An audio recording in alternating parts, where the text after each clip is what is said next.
Hai, jumpa lagi dengan Mak Nyebret. Kali ini Mak Nyebret akan berbagi cerita tentang bagaimana sih rahasianya tanaman yang eh, indoor, tanaman tropis bisa tetap berkembang di saat musim dingin. Ini kan tanaman tropis nih, pisang-pisangan yang cukuplah mahal lah harganya biarpun di sini juga. Ini waktu itu saya beli sekitar berapa ya? Pokoknya cukup termasuk di antara deretan yang mahal, apalagi kalau udah segede gini ya. Nah, ini bukan hanya ini aja, tanaman-tanaman tropis yang ada di sini. Ini lidah buaya, banyak lah gitu. Kok bisa di musim dingin biasanya kalau saya di sini udah masuk musim dingin, tanaman-tanaman ini istirahat berkembang. Dia tidak mau mengeluarkan, kalau yang mudah-mudah biasanya tetap keluar tapi kualitasnya kurang bagus kecuali ada bantuan dari sistem penyinaran ekstra dan penghangatan dan penguapan. Itu yang harus diperlukan kan. Kalau untuk tanaman tropis, biarpun di Asia penguapan itu sangat penting buat tanaman tropis yang biasa di hutan itu kan lembab ya. Nah, kalau untuk bagus hasil tumbuhnya, penguapan itu sangat diperlukan. Nah, sementara ini saya nggak kasih ekstra cahaya, tapi cahayanya dari cahaya lampu dapur aja yang besar karena dia selalu terang. Terus ada juga dari luar sedikit. Terus yang utama dia selalu lembab. Karena saya selalu masak, jadi saya simpennya di dapur nih ya. Nah, udah gitu kenapa bisa bisa bisa mengeluarkan daun begini padahal biasanya udah kalau udah dingin begini bulan November ya, udah berhenti, udah nggak ada keluar daun sama sekali. Tapi ini dia keluar daun dan sangat sehat tuh ya.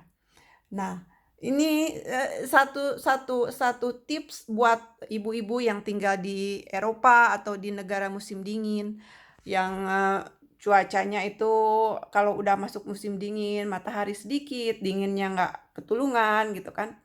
Nah, itu simpan di dapur, kalau enggak kita berikan cahaya ekstra untuk tanaman ini dan penguapan. Itu yang terpenting. Penguapan itu akan membuat mereka tetap lembab dan merangsang pertumbuhan. Kalau pupuk sih udah nggak harus dibilangin lagi. Sebenarnya kata orang-orang karena pakar-pakar tumbuhan itu melihat kalau di musim dingin itu mereka pertumbuhannya berhenti, mereka menganjurkan untuk tidak memberikan pupuk. Kalau saya sih tetap dikasih pupuk dan mereka tetap lembab karena sering masak. Kalau masak itu kan di sini rumah itu tertutup nih ya, nggak ada celah yang masuk. Jadi itu uap itu ngumpul gitu sampai gelas-gelas itu kan, sampai gelas-gelas kaca ram kaca-kaca ram itu sampai pada basah gitu. Nah, itu sangat bagus sekali buat tanaman tropis. Jadi mereka tetap berkembang, mereka tetap mengeluarkan tunas yang baru, daun. Ini tahun kemarin nggak saya simpen di dapur, saya simpennya di ruang tengah. Nah, hasilnya mereka itu berhenti mengeluarkan daun, mengeluarkan daun baru. Istirahat istilahnya. Semuanya juga kan kalau tanaman-tanaman yang ada di sini, tumbuhan-tumbuhan yang ada di sini biasanya memang istirahat kan, mereka merontokkan daun-daunnya, gundul, terus tidak mengeluarkan tunas, itu mereka dinyatakan istirahat gitu. Nanti setelah musim semi mereka baru mengeluarkan tunas-tunas baru dan udah gitu mereka baru berkembang biak lagi. Biasanya lebih cepat daripada tanaman yang sepanjang tahun tumbuh di negara tropis ya. Mereka cepat karena dikejar waktu dan bentuk istirahat itu sangat baik buat perkembangan mereka karena apapun kita pun kalau misalnya tidur gitu ya, istirahat, setelah itu kan kita merasa apa? Sehat gitu, segar kembali dan aktivitas kualitas hidup merasa lebih bagus. Nah, begitupun di sini saya taman-taman kalau musim dingin kan gundul, istirahat benar-benar istirahat, nggak melakukan aktivitas apa-apa. Jadi kadang-kadang ke saya kalau misalnya punya sampah-sampah ditimbun, terus nanti pas musim semi saya semai benih-benih itu suburnya minta ampun, lebih subur daripada yang tanah sepanjang tahun. Kalau tanah sepanjang tahun memang bagus, itu cuaca yang stabil, tapi dia memerlukan perawatan penyuburan tanah yang berkelanjutan. Jadi tiap 6 bulan sekali sama aja, harus digemburkan lagi, dikasih pupuk, diganti tanahnya gitu kan. Sama seperti ini, cuman ini dengan sendirinya kan mereka istirahat karena tapi kalau misalnya di sini, saya pernah nyoba dia istirahat ya, terus saya nggak melakukan apa-apa dengan tanah itu, saya tanam lagi, dia tidak memberikan, efek yang bagus buat tanaman yang saya tanam, karena tanahnya masih tetap tanah yang lama. Tapi tetap mereka memerlukan, penggantian tanah, penyuburan tanah gitu loh, perawatan tanah gitu loh.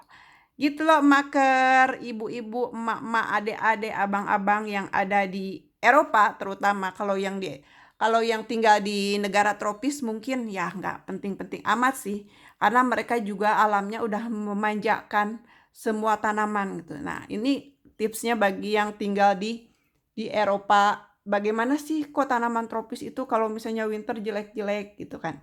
Nah, itu tipsnya. Satu, berikan cahaya ekstra, kalau enggak tempatkan di dekat jendela kaca.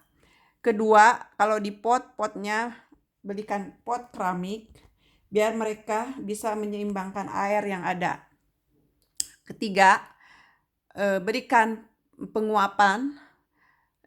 Keempat, pencahayaan ekstra kalau disimpannya jauh dari jendela. Jadi dikasih pencahayaan berapa jam sehari gitu. Biar mereka tuh merasa hidupnya ada di negara mereka asalnya, yaitu negara tropis. Gitu loh maker, tuh liatin. Ini udah November ini, daun yang keluarnya kan tuh. Ajaib sekali, saya seneng. Tahun kemarin ini udah nggak ada, udah berhenti dia, udah nggak ada keluar daun sama sekali. Nah sekarang ini udah montok, tinggi gitu kan.